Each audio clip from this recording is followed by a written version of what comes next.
Dar Zargouni, c'est une maison d'hôtes donc située à Nefta, c'est au sud-ouest de la Tunisie, à 25 km de Tozeur à peu près. C'est une maison familiale qu'on a complètement restaurée et transformée en une maison d'hôtes. C'est une maison composée de 4 suites, 3 salons et un jardin de 100 palmiers dattiers avec plus de 4000 m² de terrain. Et une très belle piscine comme vous voyez derrière moi, à débordement, qui donne sur la fameuse corbeille de Nefta, un site patrimoine de l'UNESCO, avec ses 300 hectares de palmiers dattiers, qui donne vraiment les meilleures dates au monde, les fameuses Deglet Nour.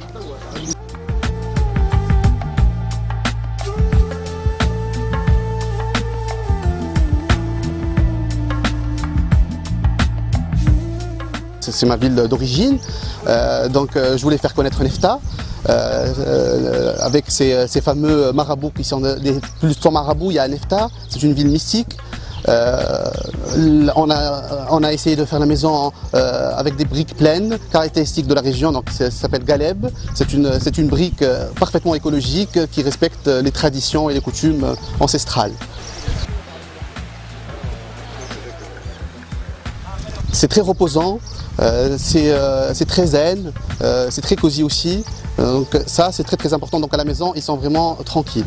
Après à l'extérieur il y a plein de choses à faire bien sûr, donc il y a les visites des dunes donc, de Nefta qui sont juste à côté, le site du film Star Wars, il y a plein de films qui ont été tournés ici, donc Indiana Jones, Le Patient anglais, tout ça.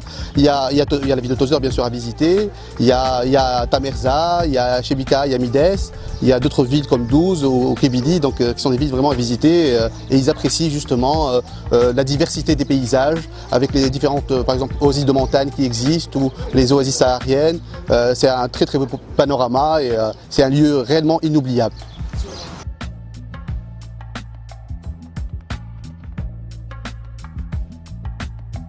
Jusqu'à une semaine, ou plus, même 2 semaines. On a reçu même un mois, par exemple, un scénariste, je me rappelle jusqu'à maintenant, qui a résidé un mois ici pour écrire son scénario, par exemple, parce que c'était le lieu unique qui lui propose une certaine tranquillité, un certain calme, où il peut se ressourcer et écrire ce qu'il veut.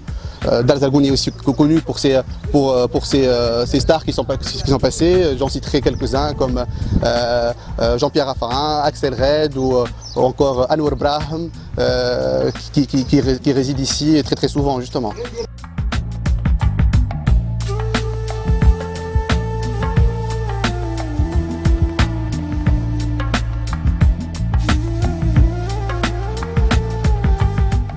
Bon, Dar Zargouni est composé de 4 suites. Chaque suite a sa propre spécificité, sa propre décoration, ses tapis par exemple qui changent à chaque fois, c'est la salle de bain, la literie.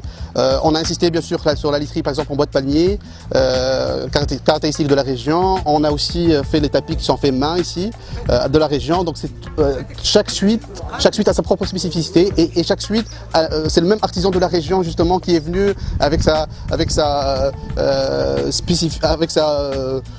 culture, avec sa force, à essayer de décorer chaque suite. Par exemple, on a 4 suites, donc c'est la suite 1000 et une nuits par exemple, avec donc un lit en bois de palmier qui donne directement, la chambre en bois de palmier qui donne directement sur la salle de bain, qui est en contrebas à la romaine, très belle salle de bain justement, qui permet de profiter d'un bain unique réellement dans son genre.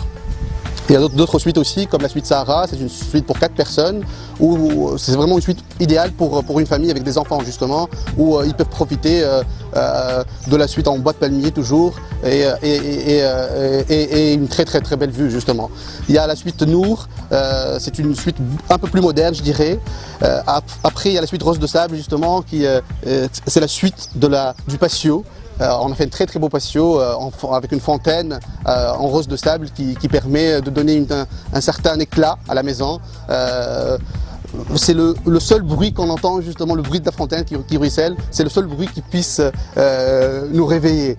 À Dar Zargouni, je dois insister qu'on n'a mis aucune horloge dans la maison. Et ça c'est pour une raison très simple, pour que on se sente tranquille. On n'a pas besoin de regarder l'heure pour sortir ou on a besoin juste de flâner, de lire un bouquin, d'apprécier le coucher de soleil, parce qu'on a un très beau coucher de soleil justement, on n'a aucunement besoin d'heure. Et ça c'est très important, on a essayé en tout cas de faire le maximum pour que notre hôte puisse passer un séjour mémorable.